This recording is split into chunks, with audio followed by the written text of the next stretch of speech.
Halo Sobat Belajar, ketemu lagi sama aku Gita Aryani.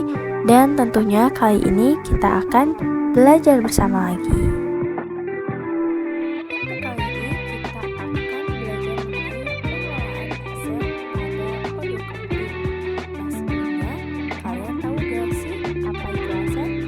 Jadi, aset adalah konsep dalam akuntansi yang berupa uang atau wujud benda lain yang menjadi kekayaan sebuah perusahaan. Dan aset ini terbagi menjadi dua penggolongan.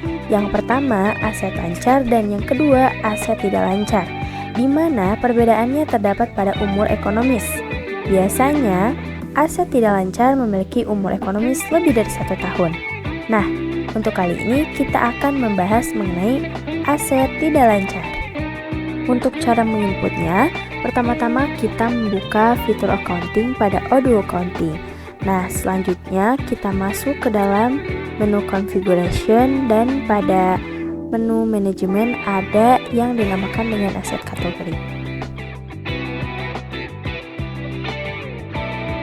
Setelah itu kita bisa langsung menginput aset kategori terbaru.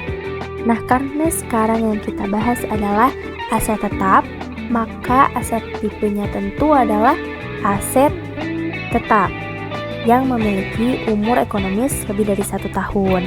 Contohnya seperti apa? Seperti bangunan, tanah, kendaraan, dan lain sebagainya. Untuk jurnalnya itu disesuaikan dengan kebijakan perusahaan. Hal-hal lainnya juga disesuaikan dengan kebijakan perusahaan. Bagaimana dengan akun depresiasinya? Bagaimana dengan depresiasi expense-nya, seperti itu.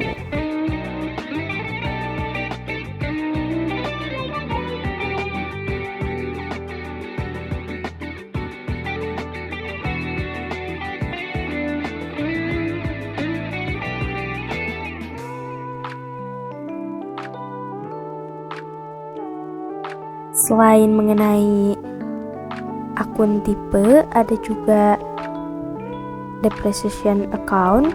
Nah, di sini ada yang namanya periode, yaitu mengenai bagaimana periode penyusutan yang ada pada aset tersebut. Karena perusahaan itu harus melakukan penyesuaian pada akhir periode agar memperoleh nilai sebenarnya pada aset yang masih dimiliki, khususnya pada aset tetap ya. Nah, mengenai hal itu, perusahaan bisa menyesuaikan dengan kebijakannya.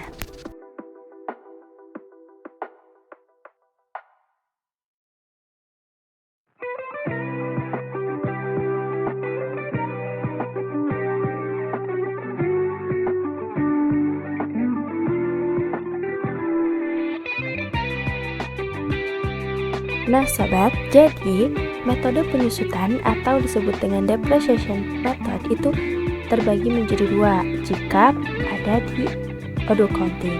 Yang pertama mengenai metode garis lurus dan yang kedua mengenai metode saldo menurun ganda.